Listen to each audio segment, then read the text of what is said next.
हरियाणा सरकार मुर्दाबाद, हरियाणा सरकार मुर्दाबाद।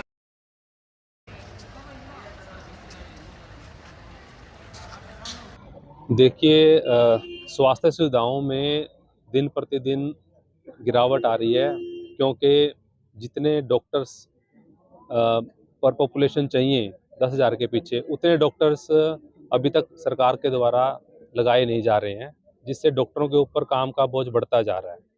दूसरा, जो स्पेशलिस्ट सर्विसेज हैं, उसके लिए मरीज डिस्ट्रिक्ट हॉस्पिटल या एफआरयू केंद्रों पर आते हैं, लेकिन उन्हें वहाँ स्पेशलिस्ट डॉक्टर नहीं मिलते, जिसके कारण एचसीएमएस एसोसिएशन ने सरकार से मांग की थी कि आप एक स्पेशलिस्ट कैडर बनाएं या स्पेशलिस्ट अलाउंस रखा जाए, ताकि स्पेशलिस्ट डॉक्टरों को अट्रैक्ट करके सर्विसेज में लाया जाए। लेकिन 3 साल हो चुके हैं, अभी तक सरकार ने इसके ऊपर कोई भी काम नहीं किया है। अभी वो डिज़ाइन कर रहे हैं कि हम एक स्पेशलिस्ट कैडर को डिज़ाइन कर रहे हैं, बट उसमें भी एसोसिएशन ने जो अपना मत रखा था कि स्पेशलिस्ट कैडर में ऐसे जो चीज़ें होनी चाहिए, उसके लिए अपना प्रपोजल दिया था, सरकार ने उसको भी नहीं रखा, जिस वजह से स्पेशलिस्ट नौकरियां छोड़ के जा रहे हैं। सिविल हॉस्पिटल सिरसा से ही 3 डॉक्टर अभी छोड़ के जा चुके हैं इस साल में भी। और पूरे हरियाणा की बात करें तो काफ़ी डॉक्टर हैं जो निरंतर नौकरियां छोड़ रहे हैं, क्योंकि एक-एक डॉक्टर होता है और इतने सारे पेशेंट होते हैं, जैसे ऑर्थो का है, चाहे वो एमडी मेडिसिन है या सर्जन है, तो काम की दिक्कत के चलते वो बाहर जाना ही उचित समझता है। तो जब तक एक-एक स्पेशलिस्ट के 2-2, 3-3 डॉक्टर नहीं होंगे और उनमें काम नहीं बंटेगा, तब तक डॉक्टर जो हैं वो यहाँ पे नहीं टिकेंगे और मरीजों को ऐसे ही परेशानियों का सामना करना पड़ेगा। और उन स्पेशलिस्ट डॉक्टरों का काम एक एमबीबीएस डॉक्टर को देना पड़ेगा, जो कि ये उचित नहीं है और मरीजों के साथ खिलवाड़ है।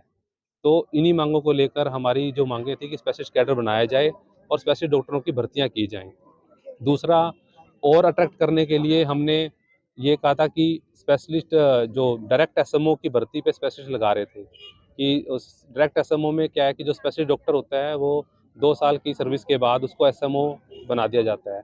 एसएमओ बन के उसने एडमिनिस्ट्रेटिव काम करना होता है, क्योंकि क्लिनिकल काम नहीं कर पाता। तो हमें ऐसे स्पेशलिस्ट को क्या ज़रूरत है जिसने मरीजों को देखना नहीं है और सिर्फ एडमिनिस्ट्रेशन का काम करना है। तो हमने सरकार से यही मांग की थी कि आप डायरेक्ट एसएमओ की भर्ती रोकें और जो कैडर में शुरू से सरकार के अंदर काम कर रहे हैं, उन्हीं को ही टर्न वाइज प्रमोशन देके एसएमओ बनाया जाए। तो अभी बीच-बीच में कई बार सरकार इस बारे में डायरेक्ट एसएमओ के लगाने के लिए और अपने चहेतों को उसके अंदर शामिल करने के लिए बार-बार फाइल चला देती है। तो एसोसिएशन ने एचएम साहब से भी रिक्वेस्ट की थी, एचएम साहब इससे संतुष्ट थे और उन्होंने फाइल पे लिखा भी था कि ये भर्ती रुकनी चाहिए डायरेक्ट एसएमओ की। तो हमारी दूसरी मांग ये थी। तीसरी थी कि हमारे जो पीजी पॉलिसी है, हमारे जो एमबीबीएस डॉक्टर हैं जो गवर्नमेंट सर्विस करते हैं, तो वो एचएमएस कोटे के थ्रू पीजी करने जाते हैं, जिसके लिए सरकार उनसे 1-1 करोड़ का बॉन्ड भरवाती है, जिसमें हाँ, 1-1 करोड़ के 2 बॉन्ड भरवाए जाते हैं और उसमें जो ब्लड रिलेशन नहीं होना चाहिए बॉन्ड में। तो 1 करोड़ किसी भी व्यक्ति को कोई बंदा क्यों अपनी प्रॉपर्टी उसके साथ अटैच करेगा, उसकी पीजी के लिए क्यों गारंटी लेगा? और गरीब घरों के बच्चे होते हैं काफ़ी, तो उनको बहुत दिक्कत आती है। तो हमने सरकार से माँग की थी कि इसको कम किया जाए। पहले ये 25 लाख था, अभी हमने 50 लाख का प्रपोज़ल दिया है कि 50 लाख इसको किया जाए। स्पेशलिस्ट डॉक्टरों को और जो एमबीबीएस डॉक्टर भी जो 20 साल की सर्विस पे वीआरएस ले लेते हैं, क्योंकि काम की अधिकता है और बर्डन बहुत ज़्यादा बढ़ रहा है, तो उनको कुछ और वित्तीय लाभ मिल सके, तो हमने 4 एसीपी सरकार से मांगी थी। 4 एक फर्स्ट एसीपी 4 साल पे, फिर 9 साल पे, 13 पे और फिर 20 पे। अभी हमें 5 साल पे, 10 साल पे, 15 साल पे 3 एसीपी मिलती हैं। तो अगर 20 साल पे भी एसी मिलेगी तो उस वजह से डॉक्टर कैडर में रुक सकते हैं और अपनी सेवाएँ दे सकते हैं। और दूसरा, ये वाली जो फ़ाइल है जो 20 साल वाली है, ऑलरेडी बिहार में 4, 9, 13, 20 जो एसीपी है, ये बिहार गवर्नमेंट दे रही है, सेंट्रल गवर्नमेंट दे रही है। बिहार गवर्नमेंट ने ये सिर्फ़ और सिर्फ़ डॉक्टरों के लिए लागू किया है, बाकी और किसी क्लास 1 अधिकारी के लिए लागू नहीं किया है, क्योंकि वहाँ भी डॉक्टरों की शॉर्टेज है। तो डॉक्टरों को कैडर में रोकने के लिए, पब्लिक को उनका बेनिफिट दिलवाने के लिए ये मांगे बहुत ज़रूरी थी, जो हम पिछले काफ़ी समय से उठाते आ रहे हैं।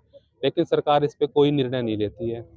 बस सिर्फ़ एक अ, ढकोसला कि हाँ, हम कर रहे हैं, फ़ाइल पे है, अभी जारी है।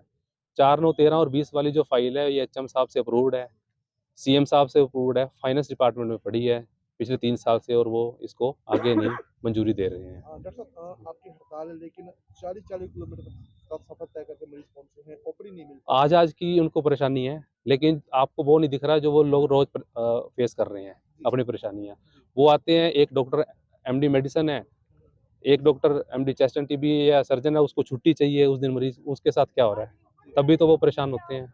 उनको यहाँ पे स्पेशलिस्ट केयर मिलनी चाहिए, आज ऑर्थोपेडिशियन नहीं है इस सिविल हॉस्पिटल में, तो वो भी तो डेली परेशान हो रहे हैं। मतलब एक दिन की परेशानी से जीवन भर का उनको हम चाहते हैं कि सरकार ऐसी योजना जो हमने सुजेस्ट कर रखी है उसको लागू करे धरातल पे, तो सभी को बेनिफिट मिले और आने वाले लंबे समय तक उनको मिलता रहे। ज़्यादा से ज़्यादा डॉक्टर आए हैं। डॉक्टर साहब आगे कैसे रहेगा आज आप? देखिए, आज हमारी ओपीडी हमने बंद की है, हमारी इमरजेंसी सेवाएं और लेबर रूम की सर्विसेज आज चल रही है, और हमने कल तक का और टाइम दिया सरकार को। अगर नहीं करती तो फिर हमें मजबूरीवश सभी सेवाएं बंद करनी पड़ेंगी, ताकि सरकार इस बारे में चेते। और ये सारी मांगें ऐसी हैं कि जो सरकार के ऊपर कोई ज़्यादा बोझ नहीं है, इसे आसानी से लागू किया जा सकता है। पीजी पॉलिसी है, उसमें 1 करोड़ से 50 लाख करना है, उसमें सरकार को कोई पैसा थोड़ी जाता है, जस्ट एक बॉन्ड है, तो उसमें सरकार के ऊपर कोई बोझ भी नहीं है। दूसरा, जो हमारे डायरेक्ट एसएमओ हैं, तो एक स्पेशलिस्ट को बल्कि ख़राब करने वाली बात है उसको एसएमओ बना के इतनी जल्दी सर्विस पे, अगर वो क्लिनिकल सर्विसेज दें, लोगों को चिकित्सा सुविधाएँ दें, तो वो ज़्यादा बेटर है पब्लिक के लिए। तो ये भी माँग कोई बड़ी माँग नहीं है। तीसरा, हमारा कुछ स्पेशलिस्ट कैडर बनाने के लिए था, तो वो इवन सीएम साहब ने खुद अनाउंस कर रखा है कि हम स्पेशलिस्ट कैडर बनाएंगे हरियाणा में। तो ये हमारी भी मांग नहीं है, बल्कि उन्होंने खुद ही अनाउंस कर रखा है, तो ये तो उन्हें ही करना है, तो उनको करना चाहिए। एक हमारी जो 4, 9, 13 और 20 वाली है जो एसीपी, उसमें सरकार को जो थोड़ा वित्तीय बोझ लग सकता है, लेकिन वो इतना ज़्यादा नहीं है। तो कितने तो कैडर है हमारा जो इसमें इतना वित्तीय बोझ होगा, और उससे डॉक्टर रुकेंगे और पब्लिक को बेनिफिट होगा, ठीक है ना? तो अभी सरकार स्पेशलिस्ट डॉक्टर जो हमारे लगता है आज, उसको सरकार 1,05,000 के आसपास तनख्वाह देती है, और वो बाहर उसको 5 लाख का ऑफर आता है, तो वो सर्विस में क्यों टिकेगा? तो एक हैंडसम सैलरी उसको देंगे, तभी सरकार में वो टिकेगा और अपना काम करेगा, ये चीज़ है। डॉक्टर जी, बाउंड पॉलिसी है, पंजाब और राजस्थान सेम है या अलग है सर इससे जी? कम है, कहीं काफ़ी हमारे नेबरिंग स्टेट्स में काफ़ी 25 लाख, 30 लाख, कहीं में 40 लाख, किसी में 50 लाख ऐसे करके है। क्या नाम है? मेरा नाम आशा रानी है, पीएससी रंधावा से आशा वर्कर हूँ मैं, और नाथसरी चोपटा हमारी सीएससी है, और हम सुबह ऑपरेशन केस लेके आए हैं, और ये दूसरी बार हम केस लेके आए हैं। वो गरीब आदमी बहुत हैं जो प्राइवेट में अपना इलाज नहीं करवा सकते हैं, तो हम तो यही उम्मीद हमारे से रखते हैं गांव वाले कि हमारे को सरकारी सुविधा ही मिले। लेकिन जब हमें पता चला है, सुबह 8 बजे से घर से चले हैं, अगर सुबह पता चल जाता कि डॉक्टर साहब की हड़ताल चल रही है, तो वो हम नाम मरीज को लेके आते। हमें यहाँ आने के बाद ही पता चला है कि यहाँ डॉक्टर साहब की हड़ताल चल रही है।